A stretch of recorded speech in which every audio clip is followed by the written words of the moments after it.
gives us a new identity as His children. We belong with Him as He intended.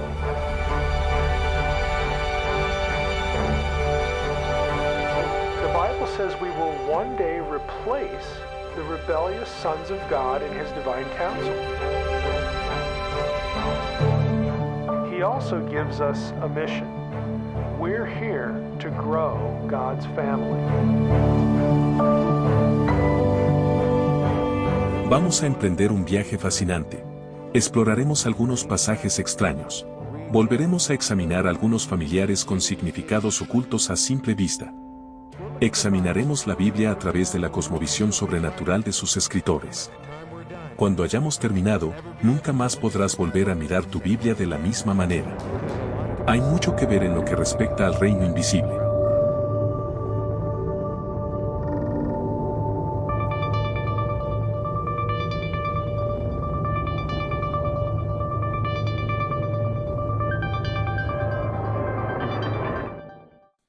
La Biblia nos pide que creamos muchas cosas extrañas sobre el mundo espiritual.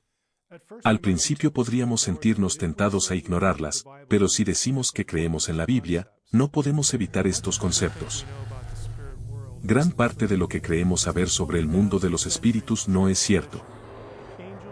Ha sido filtrado a través de siglos de tradición eclesiástica. Y para los escritores bíblicos, el reino invisible era el hogar de algo más que ángeles y demonios. Había otros actores más importantes. Entonces, ¿crees lo que está en tu Biblia? La roca de Cesarea de Filipo podría ser la pared rocosa más imponente de Israel. Imagínate pararse frente al rostro de 150 metros de ancho y escuchar las palabras de Jesús. Sobre esta roca edificaré mi iglesia. Este es el lugar donde estaban Jesús y sus discípulos, el escenario de la confesión de Pedro. Y cuando Jesús añadió, y las puertas del infierno no podrán resistir a la iglesia. Él sabía de lo que hablaba. ¿Puertas al infierno? ¿En serio? Los autores de las Escrituras creen que los dioses de las naciones eran reales. Mira atentamente el Salmo 82. Dios se alza en la asamblea divina y dicta sentencia en medio de los dioses. Cuando realmente miras el Salmo 82:1, es algo impactante, pero ahí está, tan claro como el día.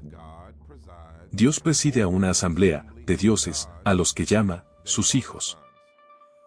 Simplemente no estamos acostumbrados a pensar en las huestes celestiales en esos términos. El Salmo 89 dice lo mismo sobre el consejo de Dios en los cielos. Dios muy temido en el consejo de los santos. La palabra hebrea traducida dioses en el Salmo 82 es Elohim. La mayoría de las veces debería traducirse como de mayúscula, Dios. Pero a veces es plural. Y el Salmo 82:1 tiene ambos. El problema para nosotros es que pensamos que esto es un problema del monoteísmo, pero no lo es. Nos enseñan a asociar la palabra, Dios, con un conjunto específico de atributos únicos. Por eso hacerlo plural nos incomoda mucho. Pero la palabra Elohim no se trata de un conjunto de atributos únicos. La propia Biblia nos lo dice.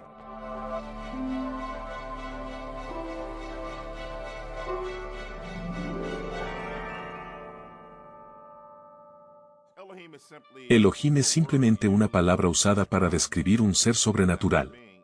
No dice nada sobre atributos. Es por eso que los escritores bíblicos usaron Elohim para otros seres espirituales además de Dios.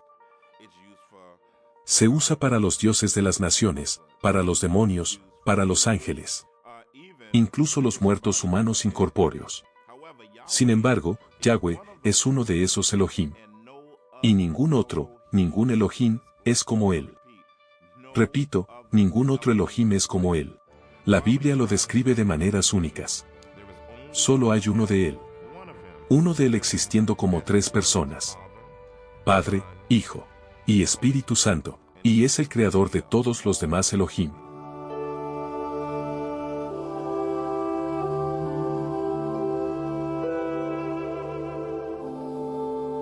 El Salmo 82 sitúa a las huestes celestiales en un concilio. Ese término es apropiado porque estos seres participan en el gobierno de Dios sobre el mundo. Ciertamente Dios no necesita su ayuda, pero les deja participar. Considera la extraña historia que el profeta Micaías le contó al malvado rey israelita Acab.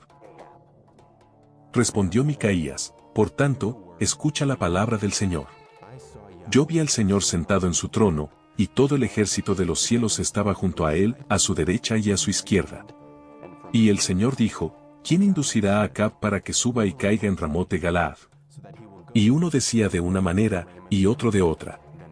Entonces un espíritu se adelantó, y se puso delante del Señor, y dijo: yo le induciré. Y el Señor le dijo: ¿cómo? Y él respondió: saldré y seré espíritu de mentira en boca de todos sus profetas. Entonces él dijo: le inducirás y también prevalecerás. Ve y hazlo así. Y ahora, he aquí que el Señor ha puesto un espíritu de mentira en boca de todos estos tus profetas, pues el Señor ha decretado el mal contra ti.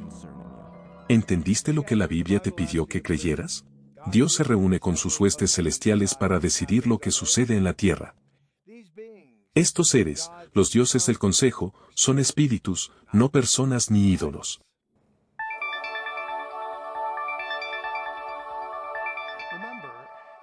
Recuerda, Yahweh el Dios de Israel es un Elohim, un ser espiritual. Pero ningún otro Elohim es Él es único en su especie. Él es el Dios verdadero con D mayúscula.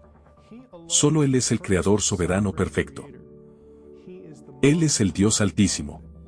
El Salmo 82:6 dice que Dios tiene hijos. Hijos del Altísimo es la frase. Yo dije: vosotros sois dioses, y todos sois hijos del Altísimo. ¿Quiénes son estos hijos de Dios? Suena extraño. ¿Qué pasa con Jesús? ¿Cómo pueden existir todos estos otros hijos de Dios? La respuesta se encuentra en versículos como Juan 3:16, donde se describe a Jesús como el único Hijo de Dios. Algunas traducciones dicen, unigénito. Pero la palabra en realidad significa único, único en su clase. ¿Por qué Jesús es único? El Nuevo Testamento dice que Él es Dios, el único Dios increado encarnado. Ninguno de los otros hijos de Dios encaja en esa descripción.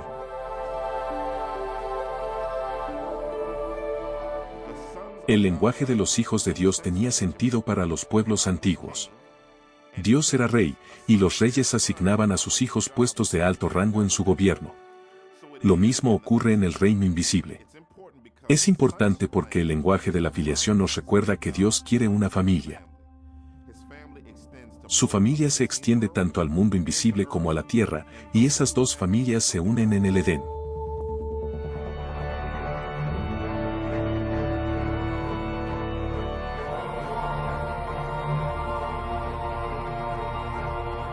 Dios se dirigió a su consejo cuando creó al primer hombre y a la primera mujer. El consejo ya estaba allí. Entonces Dios creó al hombre a su imagen. A semejanza de Dios, lo creó, varón y hembra, los creó. Dios le dijo a su familia celestial que quería crear a la humanidad. La gente suele pensar que Dios se dirigió a los demás miembros de la Trinidad. Pero ese no es el caso. Los demás miembros de la Trinidad son coiguales y coomniscientes. Dios no necesitaría decirles nada. Dios habla a su hueste celestial. Job 38 nos dice que los hijos de Dios estuvieron presentes en la creación. ¿Dónde estabas tú cuando yo echaba los cimientos de la tierra? Cuando cantaban juntas las estrellas del alba, y todos los hijos de Dios gritaban de gozo.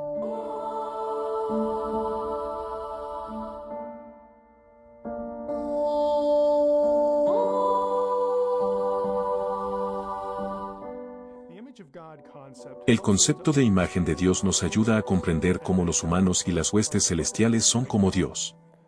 Ambas familias de Dios lo representan. Los hijos sobrenaturales de Dios lo representan en el reino invisible. Y nosotros aquí en la tierra. ¿Cómo representamos a Dios? Vimos cómo los seres divinos participan en el gobierno de Dios. Dios creó a los humanos para que participaran en su plan de hacer de la tierra todo lo que Él imaginó. Y disfrutarla con Él. Representar a Dios es un estatus que tenemos en la tierra, no una habilidad específica. Llevamos ese estatus desde el momento de la concepción hasta la muerte. Ser humano es ser imagen de Dios. Pero Dios también comparte sus atributos con nosotros. Comenzando con Adán y Eva, se suponía que debíamos cuidar la creación y desarrollarla. Dios quería que toda la tierra fuera como el Edén.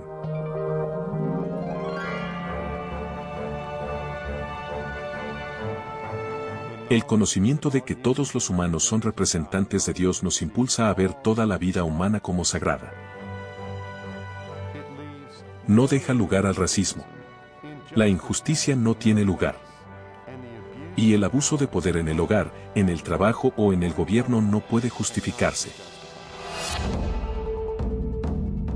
Obviamente, el mundo no es como el Edén. Las personas no se tratan entre sí como imágenes iguales de Dios. Ni siquiera cerca. ¿Qué pasó? La respuesta está en la decisión de Dios de compartir sus atributos tanto con sus hijos humanos como sobrenaturales. Uno de esos atributos es la libertad o el libre albedrío. Es la libertad, no la mera inteligencia, la que permite tomar decisiones significativas. Dios no programó a sus hijos como robots. No seríamos como Él. Tener libertad significaba que los hijos de Dios podrían optar por rebelarse. Eso fue lo que pasó.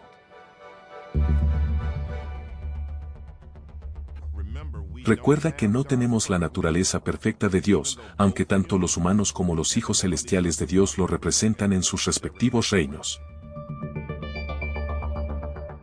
Dios nos dice en Job 15 que Él no confía en sus santos.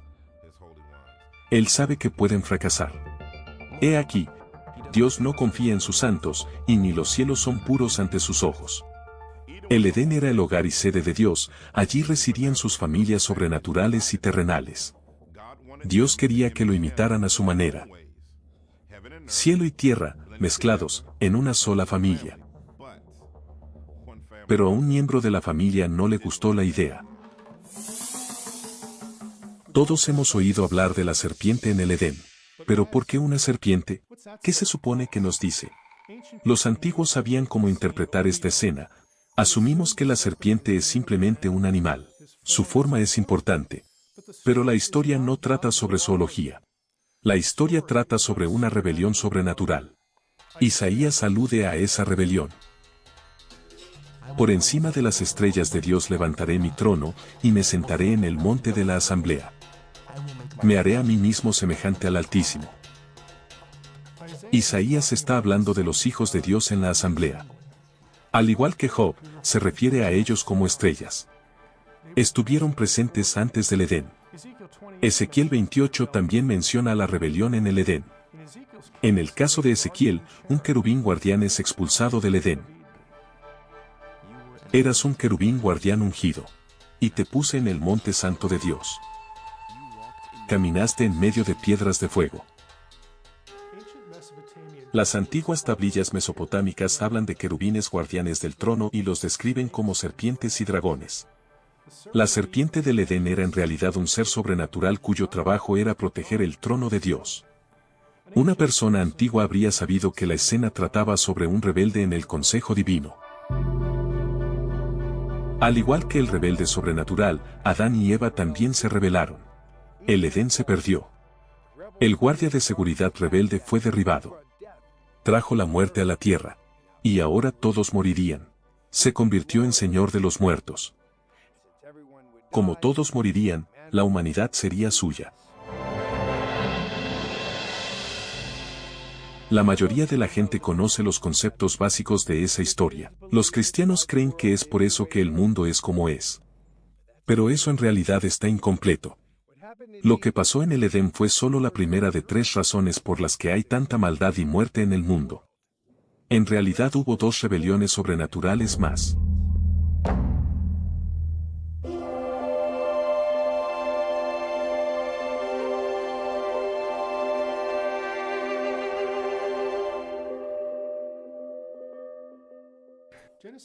Génesis 6 describe la segunda rebelión sobrenatural.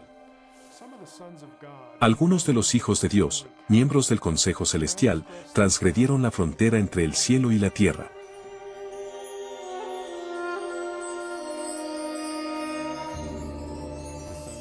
Los hijos de Dios vieron que las hijas de los hombres, que eran hermosas, Y había gigantes en la tierra en aquellos días, y también después. Cuando los hijos de Dios se unieron a las hijas de los hombres. Y les nacieron hijos. Tanto Pedro como Judas hacen referencia a esta historia en el Nuevo Testamento. Dios no perdonó a los ángeles que pecaron, sino que los arrojó al Tártaro, y los entregó a fosos de tinieblas, reservados para juicio. Y no perdonó al mundo antiguo, sino que guardó a Noé. Judas también nos habla del juicio de estos ángeles. Y a los ángeles que no conservaron su señorío original, sino que abandonaron su morada legítima, los ha guardado en prisiones eternas, bajo tinieblas para el juicio del gran día. Ambos escritores entendieron que Génesis 6 registra la segunda rebelión sobrenatural. Los hijos caídos de Dios fueron enviados al Tártaro por su transgresión. Tártarus es una palabra griega que designa el reino de los muertos, lo que consideramos el infierno. Allí permanecerán hasta el día del Señor, al final de los días. Un término como ángeles caídos nos hace pensar en demonios como los que Jesús expulsó. Pero los rebeldes de Génesis 6 están encarcelados, por lo que no pueden ser los demonios que encontró Jesús. Entonces, ¿de dónde vinieron? La respuesta está en la descendencia producida por la unión prohibida entre los hijos de Dios y las mujeres en Génesis 6. Esa descendencia fue conocida como Nefilim. Eran gigantes. Sus descendientes se convirtieron en los clanes gigantes contra los que lucharon Moisés y Josué. Y había gigantes en la tierra en aquellos días, y también después. En los libros de Números y Deuteronomio, aprendemos sobre los gigantes con los que se toparon Moisés y Josué. No solo descendieron de los Nefilim, sino que también recibieron otros nombres como Anaseos y Refaim. Este último se destaca. Varios pasajes de la Biblia describen los espíritus muertos de los refaítas en el reino de los muertos, lo que consideraríamos el infierno. Los escritores judíos extrabíblicos creen que los demonios, como los descritos en los evangelios, eran espíritus incorpóreos de los gigantes. Basan esto en la mención que hace la Biblia de los Refaim muertos en el inframundo. Libros judíos como Primera de Enoc y el libro de los gigantes de los rollos del mar muerto señalan ese punto explícitamente.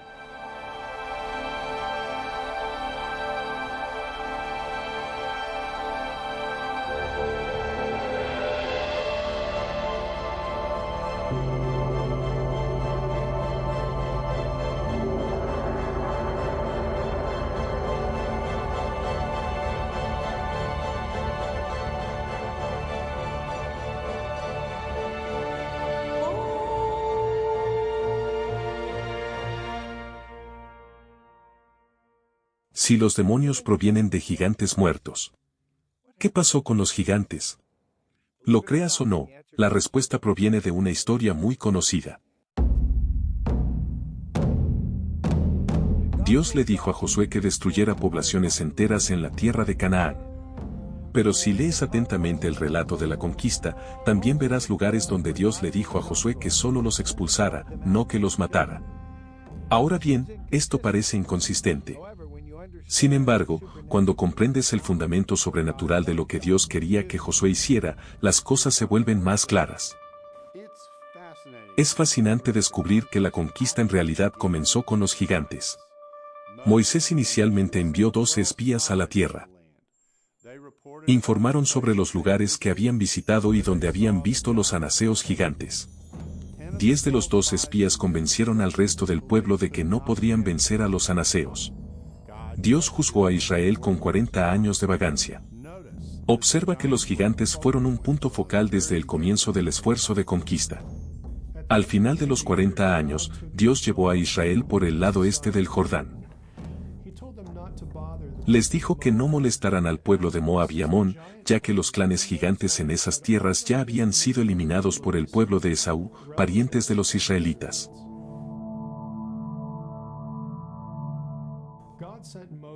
Dios envió a Moisés y a Josué a Basán, el reino de Og, rey de los amorreos. Og era un gigante, el último de los Refaim. El profeta Amós los describió. Yo destruí al amorreo delante de ellos, cuya altura era como la altura de los cedros. El punto es que una vez que todos los gigantes del otro lado del Jordán fueron eliminados, Josué pudo llevar al pueblo a Canaán. Josué llevó a los israelitas a la tierra. Es importante notar que los lugares que fueron designados para la destrucción total corresponden a los lugares donde fueron vistos los gigantes. Los gigantes descendientes de los Nefilim fueron los verdaderos objetivos de la matanza. Mucha gente murió porque los anaseos vivían entre ellos, pero los descendientes de los Nefilim eran la amenaza letal. Los Nefilim y sus descendientes provenían de la rebelión divina de Génesis 6. Habían sido levantados por rebeldes sobrenaturales para oponerse a Dios y destruir a su pueblo. Y desde este punto de vista, la conquista fue una guerra espiritual librada en la tierra. O el pueblo de Dios, Israel, sobreviviría o sería aniquilado. La historia se presenta como una batalla épica entre el bien y el mal, tanto en el sentido espiritual como terrenal. Josué podía expulsar a la gente, pero los descendientes de los Nefilim debían ser eliminados.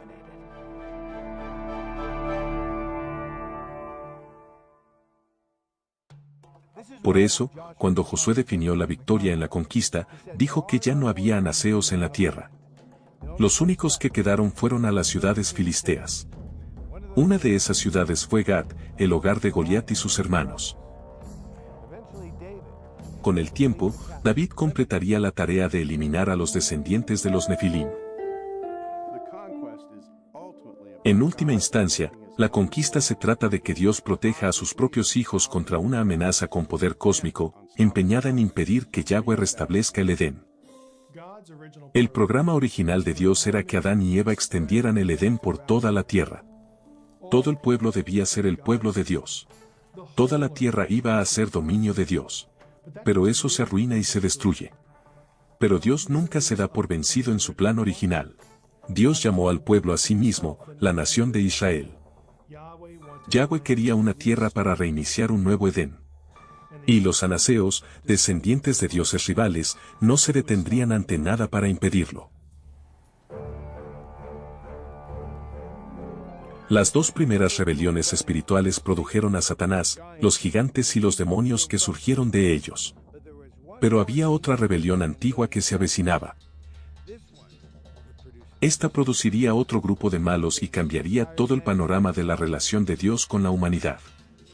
Pero, en última instancia, se convertirían en el catalizador del plan de redención de Dios. Vamos, edifiquémonos una ciudad y una torre cuya cúspide llegue hasta los cielos. Y Yahweh dijo: Vamos, bajemos y allí confundamos su lengua, para que nadie entienda el lenguaje del otro. Por eso, fue llamada Babel. Esta es una historia realmente familiar. Pero menos familiar es cómo se cuenta esta historia en Deuteronomio. Cuando el Altísimo dio a las naciones su herencia. Cuando separó los hijos del hombre. Fijó los límites de los pueblos según el número de los hijos de Dios. Pues la porción del Señor es su pueblo. Jacob es la parte de su heredad. ¿Cuándo se dividió la humanidad en naciones? Eso fue en Babel. Dios concedió las naciones a miembros de su consejo divino. La Biblia dice que esta es la razón por la que las naciones antiguas adoraban a otros dioses. Dios decidió permitir que los miembros de su consejo divino gobernaran a las otras naciones en respuesta a la rebelión de la humanidad en Babel. Pero los dioses de las naciones no gobernaron con justicia. Dios los castiga en el Salmo 82. Dios está en la asamblea divina. Administra juicio en medio de los dioses. ¿Hasta cuándo juzgaréis injustamente y mostraréis favoritismo hacia los malvados? Entonces Dios pronuncia un juicio sobre ellos. Yo he dicho, vosotros sois dioses e hijos del Altísimo, todos vosotros. Sin embargo, moriréis como hombres. Y caeréis como uno de los príncipes. Los dioses serán juzgados, castigados y morirán. Es sorprendente leer estas cosas. Dios está tan enojado con sus corruptos hijos celestiales que los condena. Algunos pasajes de los profetas sitúan el cumplimiento de este castigo en los últimos tiempos, en el día del Señor. Porque la ira de Jehová es contra todas las naciones. y su ira contra todo su ejército. Todo el ejército del cielo se pudrirá. Todo su ejército se marchitará. En aquel día Jehová castigará al ejército del cielo en el cielo, y a los reyes de la tierra, en la tierra. Esta situación está en el centro de lo que los estudiosos llaman geografía cósmica. Es la idea de que las naciones alrededor de Israel estaban bajo el dominio de otros dioses hostiles. Esas naciones, y sus dioses, rodearon la tierra santa de Israel. La porción de la tierra, de Yahweh.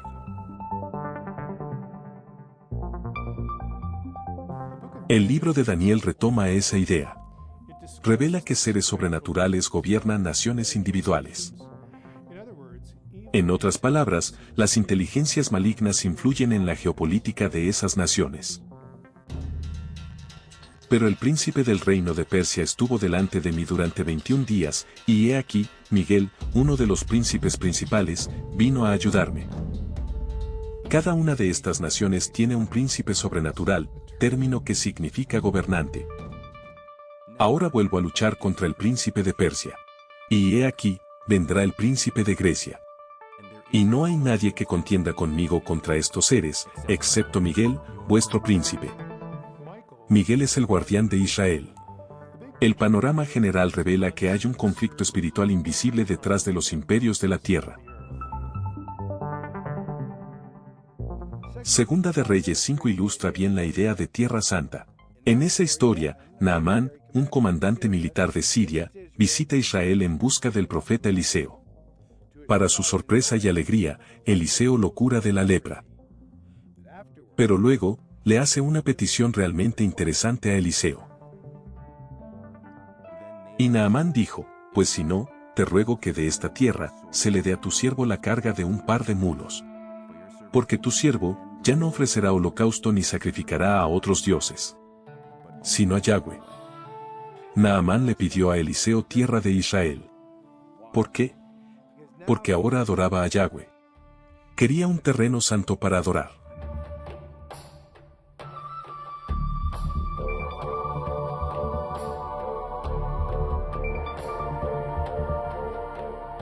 La geografía cósmica es algo que vemos mucho en la Biblia. Se trata de Tierra Santa, un lugar para que Yahweh habite con su pueblo, como el Edén. ¿Nos damos cuenta de cuán dramático fue realmente el juicio de Babel? Cuando todo terminó, Dios no tenía relación con la humanidad. Pero Dios todavía quería una familia. Y ya tenía un plan para solucionar ese problema. Comenzó con un hombre llamado Abraham. La Biblia relata muchas historias de Dios hablando desde el cielo. Pero Dios hizo algo más dramático cuando se trataba de Abraham, Isaac y Jacob. Apareció como un hombre. Tanto Génesis como Hechos nos dirán que Dios vino a Abraham en una visión. Las visiones son algo que ves. El Antiguo Testamento a menudo describe a Dios en términos visibles. De pie, sentado, caminando. Las voces invisibles no se sientan y caminan, ¿verdad? Dios aparece como hombre en el Antiguo Testamento. Muy a menudo como el ángel del Señor. Jacob se encontró por primera vez con Yahweh en Betel, un hombre que era más de lo que parecía ser, luchó con él allí. Ese hombre fue descrito por el profeta Oseas como un ángel y un Elohim. Por eso el ángel del Señor pudo decir, yo soy el Dios de Betel. Eso es increíble. Un ángel se refiere a sí mismo como Dios. Pero aún más sorprendente es la cita de Génesis 48 donde Jacob bendice a los hijos de José antes de morir. El Dios ante quien caminaron mis padres Abraham e Isaac. El Dios que me pastoreó toda mi vida hasta el día de hoy. El ángel que me redimió de todo mal. Que bendiga a los muchachos. La oración de Jacob tiene 3 líneas. Que el Dios ante quien caminaron mis padres. Que el Dios que me pastoreó. Y en la tercera línea donde esperamos que mencione a Dios. Nuevamente, intercambia, que el ángel que me redimió del mal. Y luego dice, que bendiga a los niños. No que ellos bendigan a los niños, pero que el ángel los bendiga. Eso es lo que dice el texto hebreo. Jacob identificó al ángel con Dios.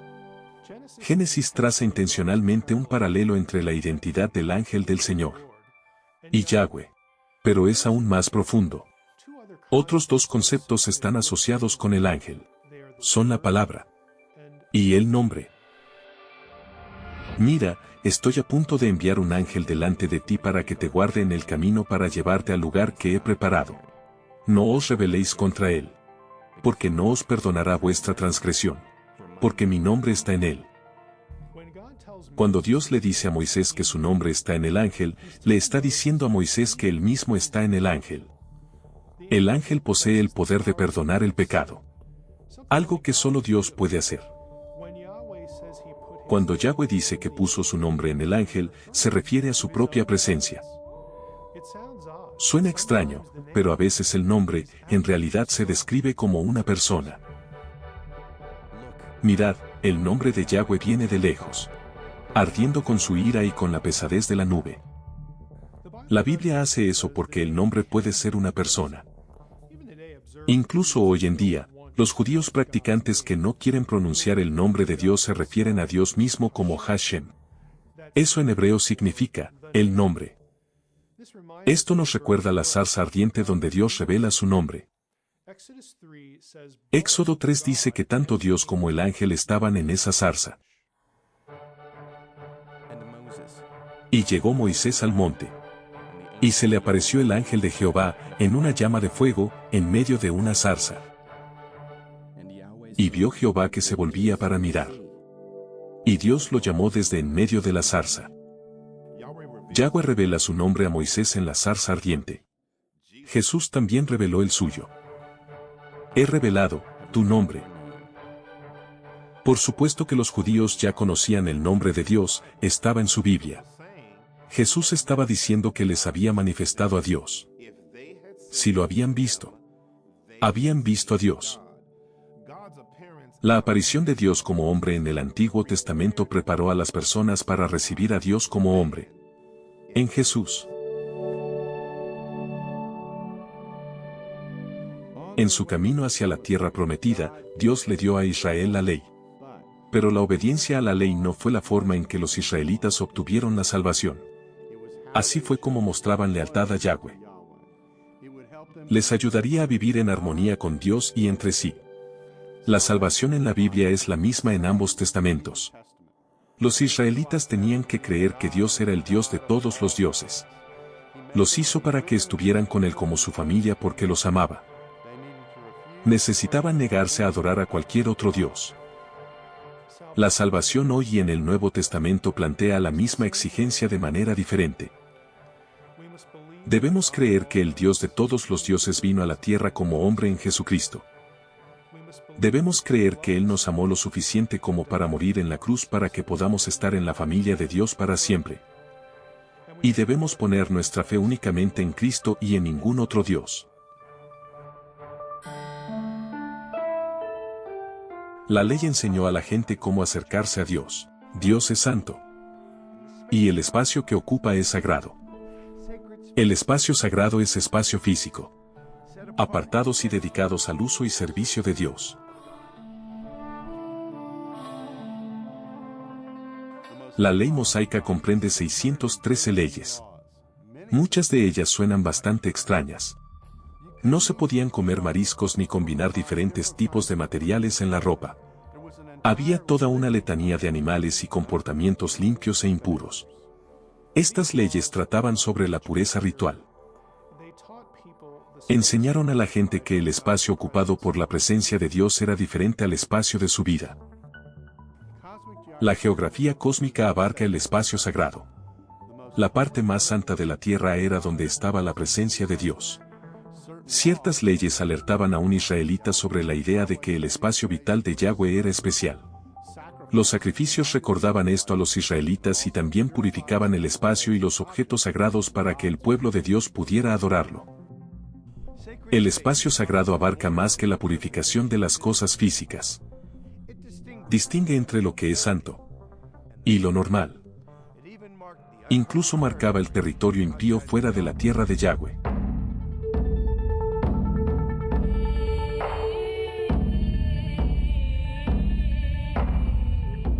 En el mundo de Israel, el espacio sagrado les recordaba a los israelitas el Edén.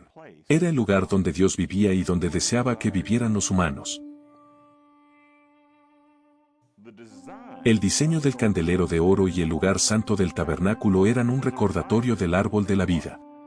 El salón del trono de Dios, el lugar santísimo, donde el arca de la alianza estaba delimitada por un velo. La tapa del arca funcionaba como un trono para Dios. Esto hace eco de la presencia de Dios en el Edén. Sobre el arca estaban sentados dos querubines, tal como los querubines custodiaban la entrada al Edén. Exuberantes decoraciones de vegetación, flores, palmeras, leones y granitos de palmeras llenaban el tabernáculo. Recordaban a los israelitas la primera morada de Dios en la tierra. El jardín del Edén. Quizás te preguntes cómo funcionaba la geografía cósmica antes de que Israel entrara en esa tierra. El campamento israelita era Tierra Santa. Fuera del campamento estaba el dominio de los dioses menores de Babel.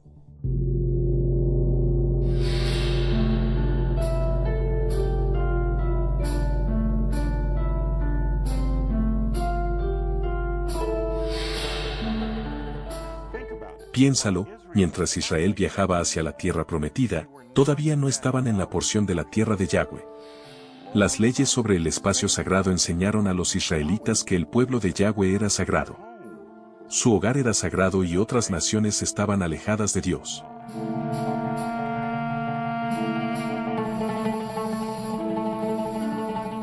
Si el campamento israelita en el desierto fuera considerado santo, fuera del campamento, sería terreno impío. La ceremonia anual del Día de la Expiación ilustraba este punto.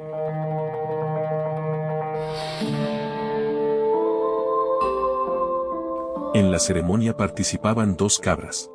Se sacrificaba una cabra, pero la otra no. La sacrificada era para el Señor. La que quedaba viva, era para Azazel. Entonces Aarón echará suerte sobre los dos machos cabríos. Una suerte para Yahweh. Y otra para Azazel. Pero deberá presentar vivo delante de Jehová el macho cabrío sobre el cual cayó la suerte para Azazel, para hacer expiación por sí mismo. Y enviarlo al desierto a Azazel.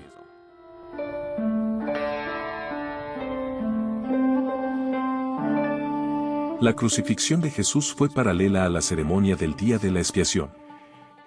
Su cruz fue colocada fuera de la ciudad, lejos del área del templo, que era Tierra Santa. Jesús cargó con los pecados del mundo fuera de la Tierra Santa.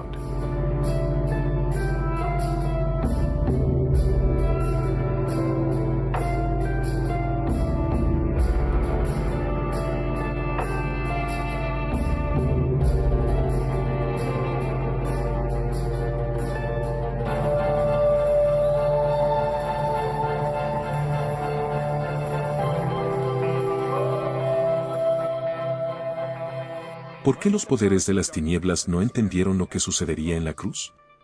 Bueno, Pablo nos da una idea de la forma en que Dios envolvió en misterio su plan de redención. Hablamos sabiduría de Dios en misterio, que desde antes de los siglos, Dios predestinó para nuestra gloria, que ninguno de los gobernantes de este siglo entendió. Si la hubieran entendido, no habrían crucificado al Señor de gloria. ¿Te das cuenta de lo que Pablo está diciendo? Si las fuerzas de las tinieblas espirituales hubieran entendido que Jesús vendría a dar su vida como sacrificio por el pecado, nunca lo habrían matado. Ni siquiera los discípulos entendieron por qué había venido Jesús. Considera cómo respondieron a Jesús cuando les dijo que iba a Jerusalén para morir. Se sorprendieron, Pedro incluso reprendió a Jesús. Pero Pedro, llevándolo aparte, comenzó a reprenderlo, diciendo: no lo permita Dios, esto nunca te sucederá. Pero él se volvió y dijo a Pedro: ponte detrás de mí, Satanás. Jesús no se iba a dejar. Jesús estaba en una misión divina secreta. El Antiguo Testamento deja pistas esparcidas por decenas de lugares sobre el plan de Dios. pero no lo explica todo en un solo lugar. Dios no quería que los poderes de las tinieblas conocieran el plan. Los inteligentes seres malignos sobrenaturales sabían que el profetizado hijo de David había llegado. Mateo registra un encuentro.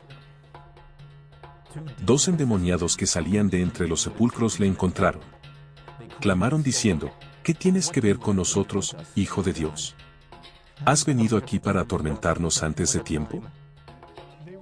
Reconocieron a Jesús, pero sus palabras nunca indican que entendieron lo que Jesús estaba haciendo. Las fuerzas de las tinieblas fueron engañadas para que conspiraran para matar a Jesús. Fue una dirección divinamente diseñada. El mal inteligente, Satanás, los demonios, los dioses menores, no lo saben todo. Solo Dios lo sabe todo. Y Él está de nuestro lado. ¿Por qué Jesús tuvo que morir? ¿Por qué Dios planearía tal cosa? Para que sus hijos tuvieran vida eterna. Eso es lo que se suponía que era el Edén. La primera rebelión sobrenatural en el Edén trajo la muerte al mundo de Dios. Todos estaban destinados a terminar en el reino de los muertos, donde la serpiente fue arrojada. Había que superar la muerte. Eso significa resurrección, pero no se puede tener una resurrección sin una muerte. Jesús sabía que tenía que hacerse. Se ofreció como voluntario para ese papel. Él moriría en nuestro lugar, resucitaría y vencería la muerte. Dios quiere que creamos en su plan. Él nunca renunció a incluir humanos en su familia. Por eso vino Jesús. No había ningún plan B. Pero a todos los que le recibieron, a los que creen en su nombre, les dio potestad de ser hijos de Dios.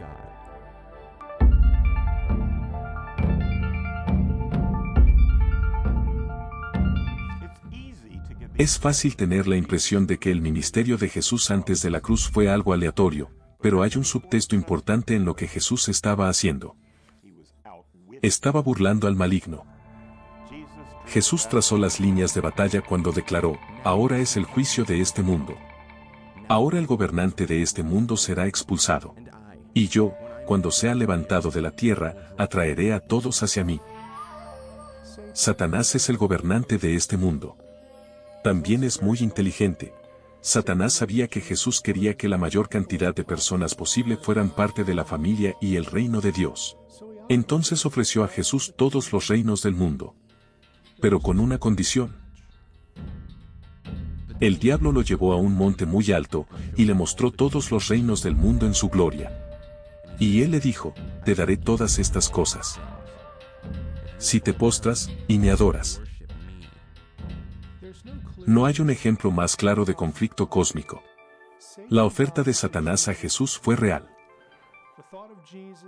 El imaginarse a Jesús, Yahweh encarnado, postrado, adorando a sus pies. Es su sueño. Es el máximo megalómano. Jesús le dijo a Satanás que ni en sueños. Sabía algo que Satanás no sabía, que iba a morir y luego resucitaría para liberar de la muerte a cualquiera que creyera en él. Dios y su Hijo ya tenían un plan para incorporar personas a la familia de Dios, uno que no implica adorar a Satanás. Cuando Jesús tuvo su confrontación con Satanás, no reveló el plan de Dios. Ese plan era recuperar las naciones del mundo asignadas a dioses menores en Babel. Jesús ni siquiera se lo dijo a sus discípulos hasta un incidente muy específico. ¿Recuerdas esa enorme roca que vimos antes? Es hora de hablar de lo que pasó allí. Jesús llevó a sus discípulos a un lugar llamado Cesarea de Filipo, que lleva el nombre de César y Herodes Felipe. Ese era el nombre romano. Estaba en una zona conocida en el Antiguo Testamento como Besán. Los cananeos creían que Besán contenía puertas al inframundo, las puertas del infierno. Pero en los tiempos del Nuevo Testamento, había sido la ciudad de Pan, Paneas, una de las ciudades de Decápolis. Y la cueva de Pan también era conocida como la puerta de entrada al inframundo. ¿Pero por qué Jesús los trajo allí? Porque el mensaje implícito, cuando Pedro confesó que Jesús era el Mesías, el Hijo de Dios, era que Jesús es el verdadero Mesías, el Hijo de Dios. Y estas estatuas y ese emperador para nada son hijos de Dios. Cesarea de Filipo también estaba ubicada al pie del monte Hermón. En algunos de los rollos del Mar Muerto de la época de Jesús, el monte Hermón era el lugar donde los hijos caídos de Dios descendieron a la tierra antes del diluvio. Besán y Hermón fueron la zona cero de los poderes malignos cósmicos. Jesús estaba parado en la puerta principal de Satanás cuando anunció que las puertas del infierno no resistirían a la iglesia. En este lugar Jesús preguntó a Pedro, ¿quién dicen que soy? Y Pedro respondió, tú eres el Cristo, el Hijo del Dios vivo. Jesús elogió a Pedro y declaró, yo también te digo, que tú eres Pedro. Y sobre esta roca edificaré mi iglesia. Y las puertas del Hades no prevalecerán contra ella. La identificación de esta roca ha sido objeto de debate durante mucho tiempo. La geografía del área es la clave para entender este pasaje. Con el tiempo, este lugar pasó a ser conocido como la Gruta de Pan. El dios Pan fue representado con cuernos, barba de cabra, nariz torcida, orejas puntiagudas, cola y patas de cabra. Por eso la iglesia primitiva describió al diablo de esa manera. En unos pocos días, Jesús llevaría consigo a 3 discípulos al monte Hermón y avisar a todo el mundo espiritual. Con la transfiguración, Jesús tomó consigo a Pedro, a Jacobo y a Juan, los llevó solos a un monte alto y se transfiguró delante de ellos. Y vino una nube que los cubrió, y de la nube salió una voz. Este es mi Hijo amado. Escúchenlo a él. Inmediatamente después de que Jesús hizo estas cosas a las puertas del infierno en el monte Hermón, comenzó a enseñar a sus discípulos que necesitaba ir a Jerusalén a morir. La idea les asustó, no lo entendieron. Pero Jesús sabía que era hora de cumplir el plan de Dios.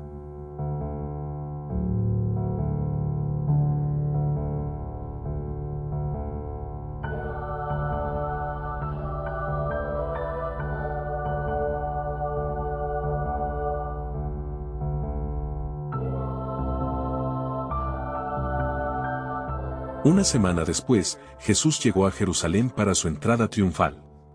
Las provocaciones de Jesús a los poderes sobrenaturales llevaron a que el diablo contraatacara. Satanás entró en Judas, cuya traición en el huerto llevó al juicio de Jesús. Fue acusado ante el sumo sacerdote Caifás, quien le exigió que se defendiera. Entonces el sumo sacerdote le dijo, te conjuro por el Dios viviente, que nos digas si eres tú el Cristo, el Hijo de Dios.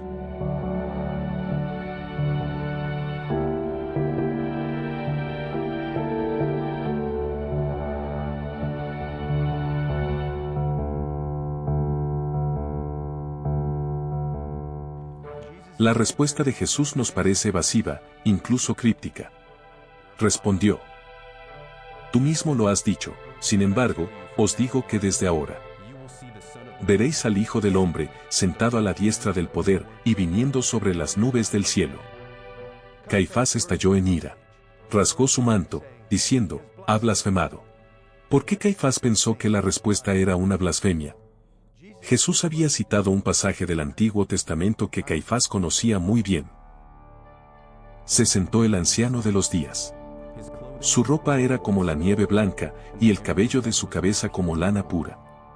Y he aquí, con las nubes del cielo, venía uno como un hijo de hombre. Y vino al anciano de días, y fue presentado delante de él. Y le fue dado dominio con gloria, y realeza.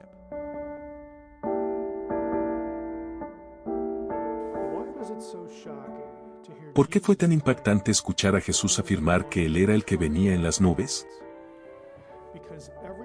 Porque en todas partes del Antiguo Testamento, esta expresión se usó solo para referirse a Dios mismo.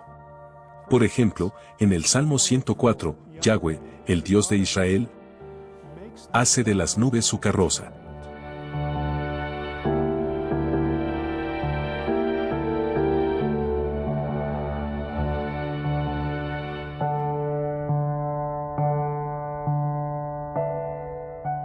Pero Daniel 7 es una excepción. Dios ya estaba en escena. Él es el anciano de los días sentado en su trono. Eso significa que el que venía en las nubes era una persona diferente. La escena tiene a Dios en forma humana, 2 veces. Él es el anciano sentado de los días. Y también se esperaría que Dios fuera el que viniera en las nubes, porque ese es un título para él. Debido a esta escena, la antigua teología judía tenía una doctrina llamada los 2 poderes en el cielo. De hecho, identificaron 2 figuras de Yahweh en esta escena. Jesús afirmó ser uno de ellos, el Hijo del Hombre, cabalgando sobre las nubes.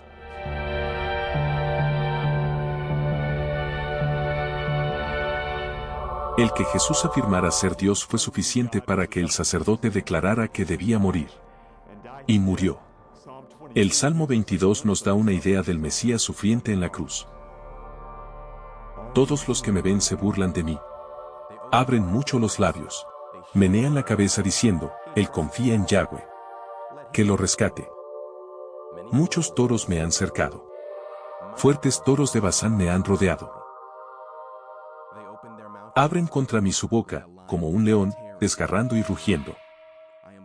Soy derramado como agua, y todos mis huesos están descoyuntados. Mi corazón es como cera. Está derretido dentro de mí.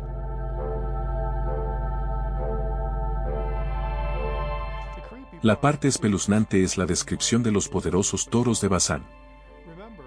Recuerda que Bashan era conocido como la zona cero de los dioses demoníacos y el reino de los muertos.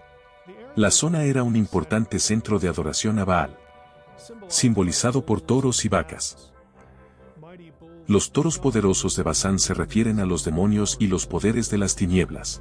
C.S. Lewis capturó la fuerza del salmo en el león, la bruja y el ropero. Nadie podrá olvidar cuando Aslan entrega su vida a las hordas de la bruja blanca y muere sobre la mesa de piedra. Pero así como Aslan superó a la bruja blanca, Jesús también convirtió esta aparente derrota en el mayor triunfo de todos los tiempos. Jesús triunfó sobre la muerte. Se le concedió autoridad sobre todas las cosas. Satanás no tiene ningún derecho sobre el pueblo de Dios. Jesús venció la muerte mediante su resurrección.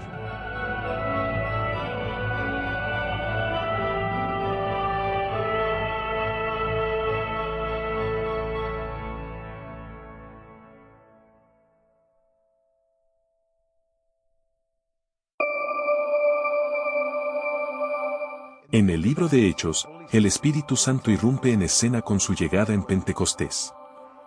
Es una historia familiar para los cristianos. Hay más allí de lo que te das cuenta a primera vista.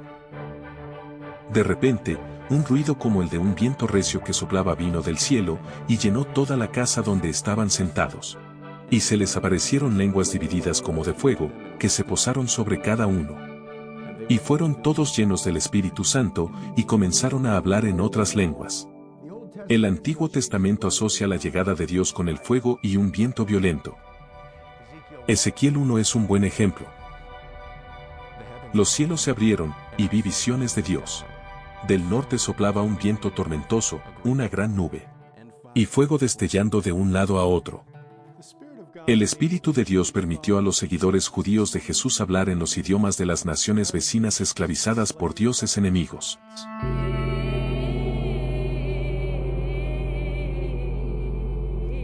Dios estaba revocando el juicio en Babel. Parte de ese juicio había sido la confusión de idiomas para dividir a las naciones. El Espíritu estaba superando sobrenaturalmente ese obstáculo. Pero hay más cosas que hacer. Pentecostés fue una bofetada a los dioses de las naciones. Su autoridad había sido anulada. Dios iba a recuperar a las naciones. Dios le dio a Jesús resucitado toda la autoridad que una vez les había dado. Por eso, la gran comisión comienza de esta manera. A mí me ha sido dado toda autoridad en el cielo y en la tierra. Por tanto, id, y haced discípulos a todas las naciones. Las naciones enumeradas en Hechos 2 cubren toda la geografía asociada con las naciones desheredadas de Babel. Pentecostés envió el mensaje de que Dios estaba reclamando esas naciones. una vez más podrían ser incluidos en su familia.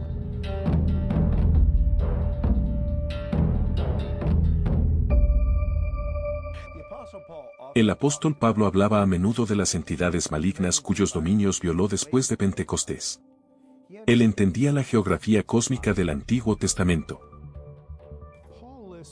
Pablo enumera gobernantes y principados, autoridades, potestades, dominios, señores y tronos. Todos estos términos indican gobierno geográfico. Reflejan cómo el Antiguo Testamento describe la relación entre los mundos invisible y visible. Pablo fue el apóstol a los gentiles.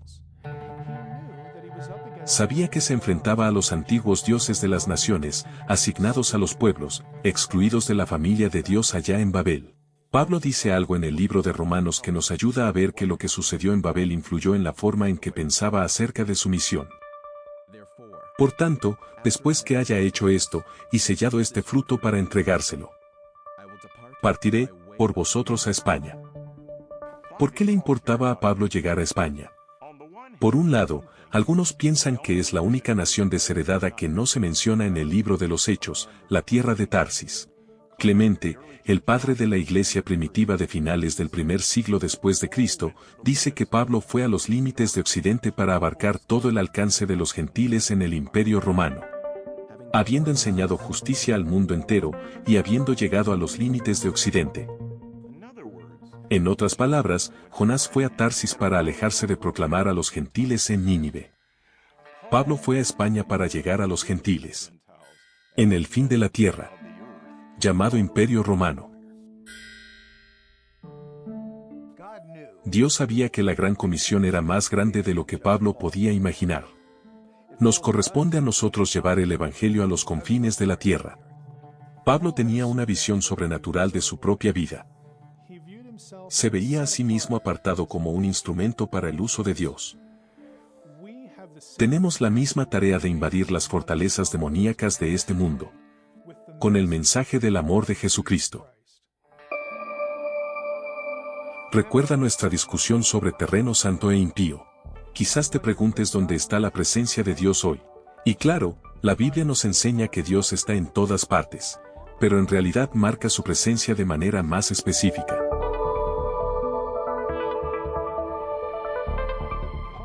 Pablo escribe que Dios está específicamente presente dentro de cada creyente.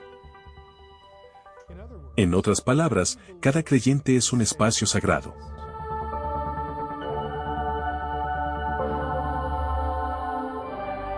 Dios estaba presente en el templo. Lo mismo ocurre hoy donde quiera que los creyentes se reúnan como grupo.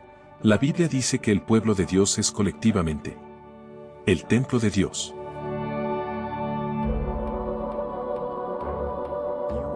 Sois conciudadanos de los santos, y miembros de la familia de Dios, edificados sobre el fundamento de los apóstoles y profetas. Vosotros también sois juntamente edificados para morada de Dios en el Espíritu. Juntos, somos el templo de Dios.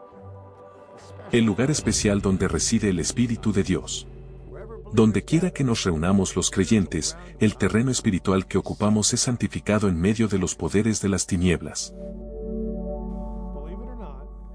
Lo creas o no, el bautismo es una declaración de guerra espiritual. Pedro explica esa idea en un pasaje desconcertante. Es extraño para nosotros, pero la gente en la época de Pedro habría sabido exactamente qué hacer con él. Porque también Cristo padeció una sola vez por los pecados, siendo muerto en la carne, pero vivificado en el Espíritu, en el cual también fue, y proclamó a los espíritus encarcelados que en otro tiempo fueron desobedientes, cuando esperaba la paciencia de Dios en los días de Noé. En correspondencia con esto, el bautismo ahora os salva. Y apela a Dios para una buena conciencia mediante la resurrección de Jesucristo, que estaba a la diestra de Dios, con ángeles, autoridades y poderes que le han sido sometidos. A primera vista, Noé, la buena conciencia, los espíritus encarcelados, el bautismo, los ángeles, las autoridades y los poderes, parecen tener poco que ver entre sí. Y el bautismo no puede salvarnos. Creer en Jesús nos salva. ¿Qué está pasando aquí? Para entender lo que Pedro quiere decir aquí, tenemos que entender que así como Pablo usó a Adán como analogía de Jesús en algunas de sus enseñanzas, Pedro usa a Enoc. Y Enoc caminó con Dios. Y desapareció, porque Dios se lo llevó. No aprendemos mucho sobre Enoc en el Antiguo Testamento. Caminó con Dios después de vivir 365 años y Dios se lo llevó. Eso hace que sea difícil ver una analogía, pero debemos recordar que los escritores del Nuevo Testamento leen otros libros, y uno de esos es Primera de Enoc. Primera de Enoc no está inspirado, pero los escritores citan algunos libros no inspirados que sabían que sus lectores conocían. Esos libros les ayudaron a exponer sus puntos. Eso es lo que Pedro hace en Primera de Pedro 3. El libro de Primera de Enoc dice que los hijos caídos de Dios fueron encarcelados después de que se rebelaron. La segunda epístola de Pedro menciona a esos rebeldes retenidos en cadenas de oscuridad. En Primera de Enoc, los hijos caídos de Dios le piden a Enoc ver si Dios los perdonaría. Como Enoc tenía el favor de Dios, pensaron que valía la pena intentarlo. En Primera de Enoc, Dios rechaza la súplica de los ángeles caídos después de que Enoc le informa. Envía a Enoc al abismo, desciende hacia los espíritus encarcelados para anunciar su destino. Ese es el punto de la analogía para Pedro. Así como Enoc descendió a los espíritus caídos, Jesús descendió al mismo reino para proclamarles algo. ¿Qué proclamó? Pensaron que como Jesús estaba en el reino de los muertos, habían ganado. Jesús les dijo que estaban equivocados y resucitó al tercer día para demostrarlo. Todavía estaban condenados. Pero, ¿cómo se relaciona esto con el bautismo y la buena conciencia? Un llamado a Dios por una buena conciencia en Primera de Pedro 3 significa una promesa sincera. En esencia, el bautismo era un juramento de lealtad y repetía el mensaje que Enoc, y luego Jesús, les dio a los poderes demoníacos y a cualquier persona presente de qué lado de la guerra espiritual estaban.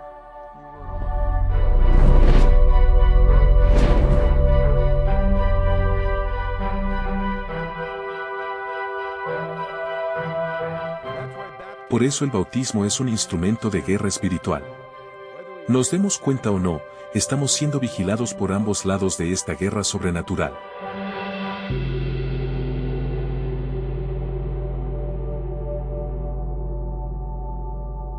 Que a través de ellos, lleguéis a ser partícipes de la naturaleza divina, después de escapar de la corrupción del mundo. Ser participantes de la naturaleza divina significa que seremos como Dios. Tendremos un cuerpo como el que tuvo Jesús después de la resurrección. Tendremos vida eterna, y con los miembros leales del ejército celestial. Estaremos en la familia de Dios, y lo adoraremos para siempre.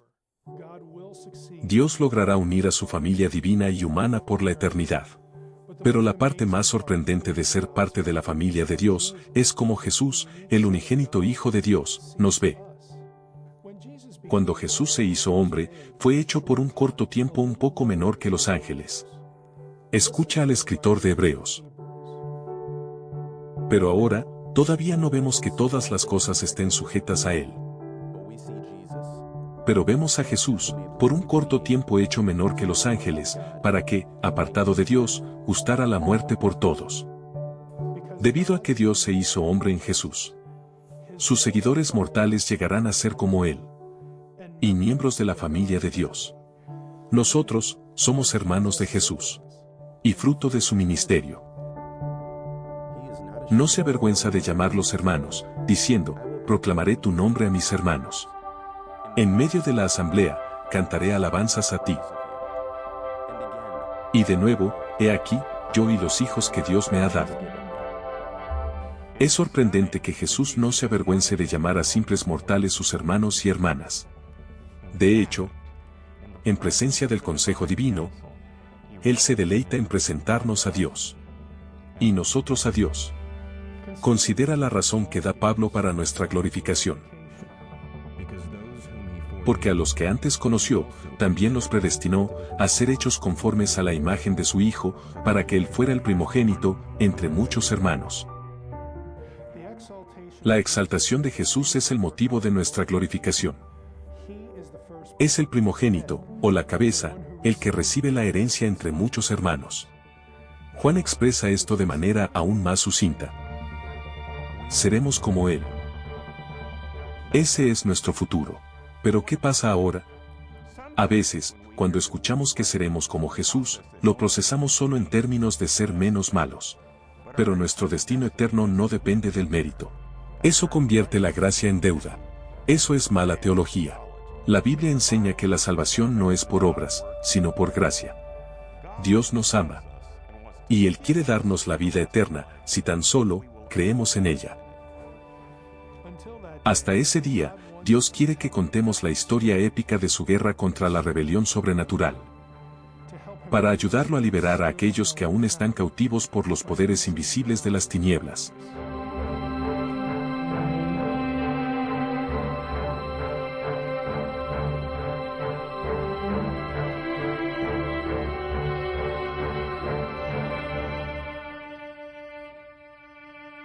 Es bastante obvio que hoy no vivimos en el Edén, el mundo está lleno de oscuridad.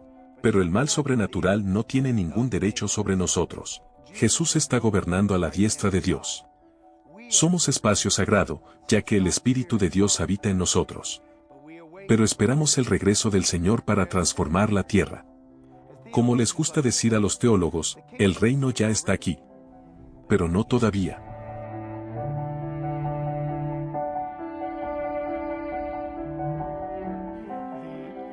La paradoja del ya, pero aún no, es una idea bíblica importante. Del lado de ya de las cosas, Dios nos da una nueva identidad como sus hijos. Pertenecemos a Él como Él pretendía. También nos da una misión. Estamos aquí para hacer crecer la familia de Dios.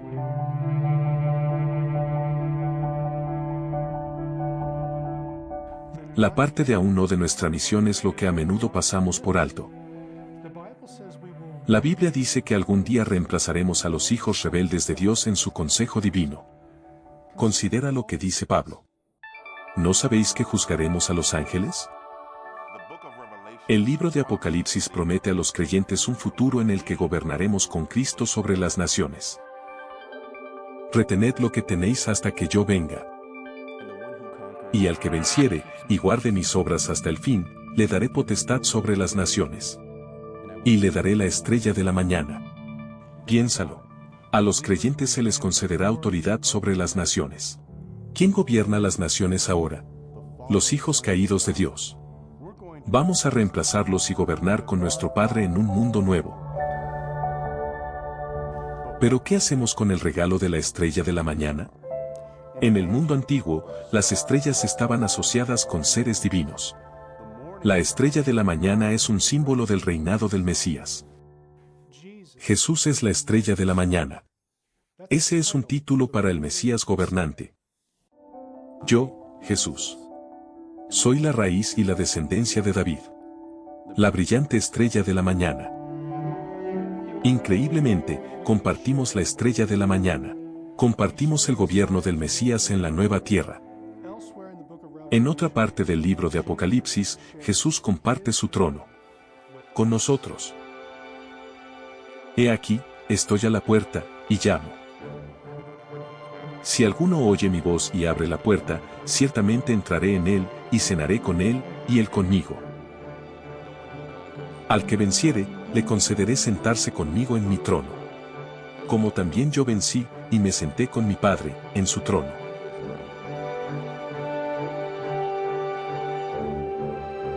Dios y el hombre se reunirán en comunión. El dominio del mundo volverá a su propio soberano. El cielo volverá a la tierra. Edén será restaurado.